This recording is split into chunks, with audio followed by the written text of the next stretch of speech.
Whether you're planning your first multi-day off-road riding and motorcycle camping trip or going on your 10th BDR, bike choice can be one of the most important factors in determining how successful and how comfortable your trip can be. Some people spend months agonizing over which bike is going to offer the best combination of off-road capability and on-road comfort, while others get a wild hair one day and stride confidently into their nearest BMW dealership to demand a 1300 GS with all the BMW luggage and accessories. While the vast majority of people just end up taking the bike they already have, which makes perfect sense and is a very viable choice. But if you're dreaming of BDR runs and haven't yet bought your first dual sport or ADV bike, or you happen to be in the fortunate position of having multiple bike options to choose from, or you just love to discuss the pros and cons of various types of motorcycles, let's talk dual sport versus ADV bike for BDR riding and other multi-day camping and motorcycle riding trips.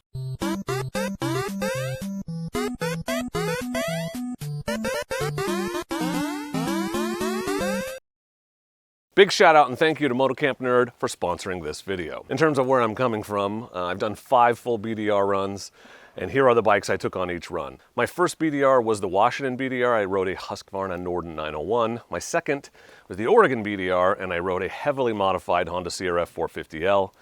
My third BDR was the NorCal BDR, and I was riding a KTM 790 Adventure R. Fourth was the Colorado BDR, which I did on a KTM 690 Enduro R. And the fifth, last year, was the Idaho BDR, and I rode an Aprilia Touareg 660 on that one. No matter which bike you choose for your BDR run or multi-day motorcycle camping trip, the best place to get your motorcycle camping gear is at motocampnerd.com.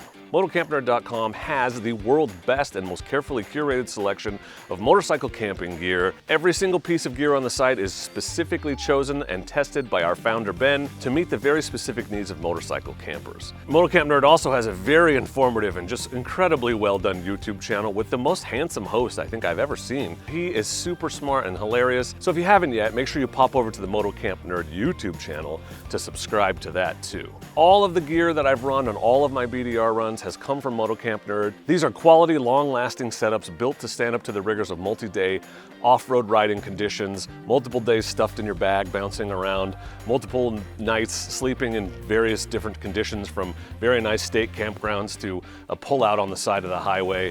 Whatever you need to make your trip happen in terms of camping gear, riding gear, and the rest, Motocamp Nerd has it all, because at Motocamp Nerd, they are all about helping you pack small so that you can camp easy. I'll put a link to the site in the description for you. So there are some advantages to choosing a dual sport motorcycle over an adventure bike for a BDR or a multi-day camping trip. Dual sports are the lightest bikes, and they're best equipped to handle the toughest sections. They are lighter, as I said, and therefore easier to pick up if they get dropped in a difficult section.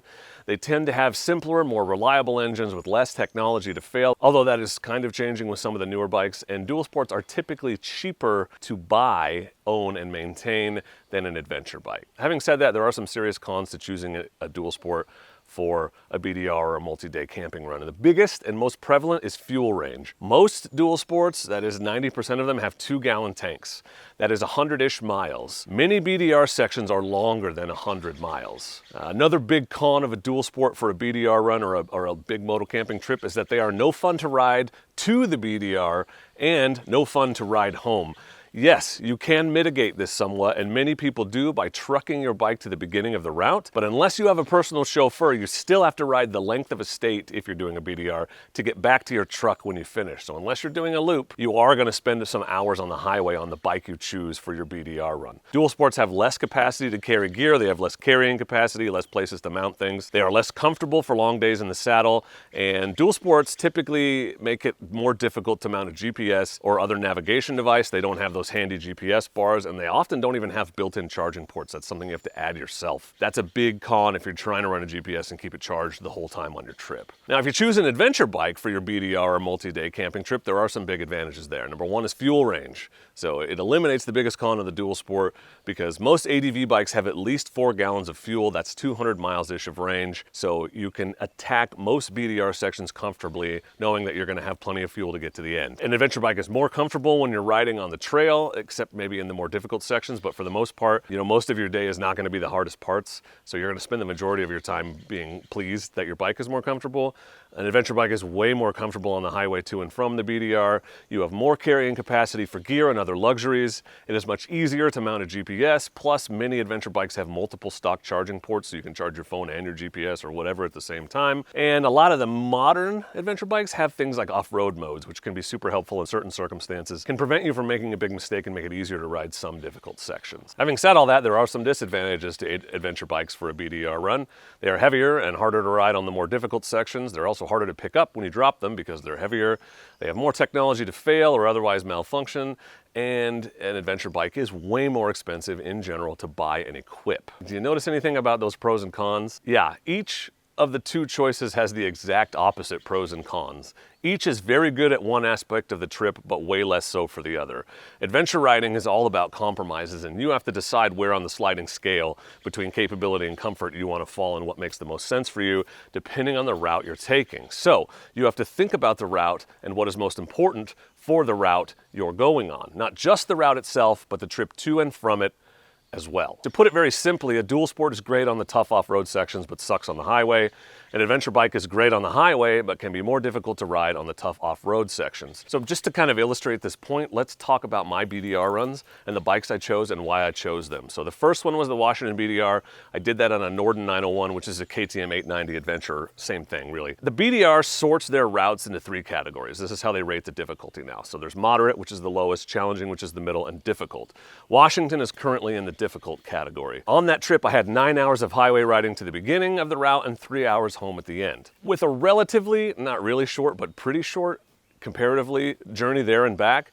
Why did I take the Norden 901 on a very difficult route? Well, it was because I didn't know any better. In hindsight, it was a terrible choice for that. And if you look at what I took and how heavy my whole setup was, I made a lot of mistakes on that run. Which is why I make videos now, to help you avoid some of those mistakes, because I was a dumbass. Second BDR was the Oregon BDR. I did that on a Honda CRF 450L that was heavily modified. Oregon is in the moderate difficulty category, but though at the time, it was one of the harder ones because I rode it before they revised it. Now it's moderate. I would say before it was difficult. They had it in the top 3 difficulty. Oregon is also the shortest possible ride to the beginning and the end for me because I live here. So what I wanted was the most capable bike for the tough sections, and I was willing to suffer on the relatively short highway rides to and from the route. So I went with the most capable bike that I had that I could find at the time, which was a Honda CRF 450L. But the modifications were very important there because I added a tower, so I had more wind protection and could mount a GPS, and I added a bigger fuel tank because otherwise I wouldn't have been able to get through many sections of the Oregon BDR. And in fact, back then, the first one was still too long for me to get through on a 3-gallon tank, so I had to carry extra gas. My third BDR, and you can see I'm making better choices as this list goes on because I know more. My third BDR was a KTM 790 Adventure R. That was the Northern California BDR. NorCal is 11 hours to the beginning for me and 5 hours home at the end. That's a lot of highway time. At the time, Northern California was supposed to be one of the easier routes, though currently it's now in the challenging or middle category. So on that route, I erred on the side of highway comfort, knowing that the 790 would be plenty capable for the moderately difficult off-road sections. NorCal is also 1,000 miles on the route, or almost. It's like 988, I think, which meant bike comfort and long days in the saddle was a priority. So the 790 made a lot of sense, and it was fine actually for that route. It wasn't super difficult, and when it did get kind of difficult, 790 handled it easily. My fourth BDR was the Colorado BDR, which I did on a KTM 690 Enduro R. Colorado is in the challenging category. That is for the main route. But I knew I wanted to ride the Alpine Loop, which is an alternate harder section, so I wanted to be on a dual sport. I wanted to be on the most capable bike possible because if you've seen any video of the Alpine Loop, gets a little sketchy sometimes. Also, this was a fly and ride trip, so I was renting a bike, I had several bike choices, and I did not have to ride there and back home. If I rode to Colorado and back, it would be 19 hours each way. That would affect my bike choice significantly, but because I was flying there and didn't have a massive amount of riding to do, I went with the KTM 690 Enduro R, dual sport, the most capable bike I could have. Dual sport was an easy choice there, a no-brainer really under those circumstances. My fifth BDR that I've spent significant time on was the Idaho BDR. Idaho is 1,250 miles long. It is in the moderate category, making it one of the 3 easiest BDRs according to the BDR organization. It was 12 hours to the beginning and 12 hours home. So comfort on the trail and on the highway were a priority. The Touareg is plenty capable off-road, so the moderate difficulty was no sweat for it, even fully loaded with a bunch of gear. The point here is that recon is very important. If you know how hard the off-road sections are and how much pavement there is, you can make a much more informed decision about what bike to take. The BDR website and people's YouTube videos that have done the route, I have videos of every one I've done, just saying.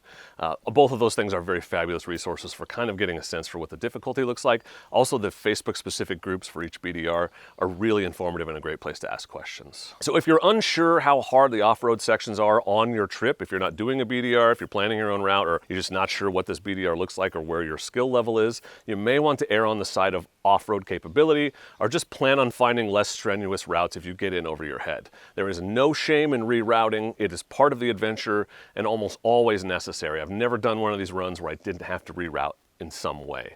There's always fires and road closures and other considerations to work around, so don't get super worked up about following the exact route 100% if you get to a situation where you're like, I just don't think I should do this. So, when choosing a bike for a BDR multi-day camping run, the biggest consideration for me is how much highway riding versus how difficult the off-road sections are. Unless I'm sure the off-road riding is manageable, I personally always like to err on the side of off-road capability, even if it means a couple sucky days on the way to and from the route. In my experience, however, the vast majority of people doing these trips are doing so on ADV bikes.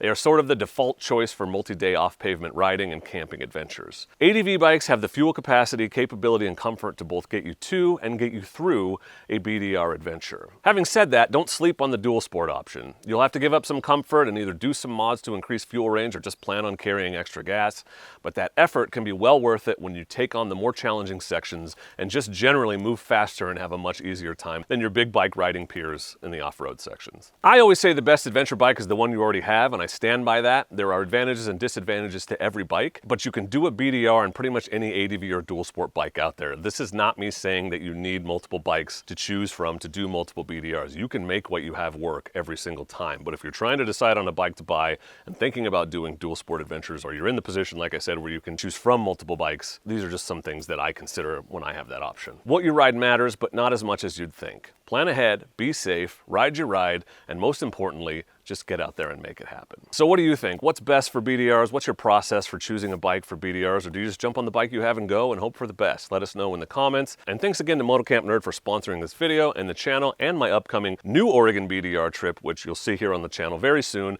So make sure that you subscribe so you don't miss that. Thank you for watching. I appreciate you, and please do not forget to be excellent to each other. Thank you. Excellent!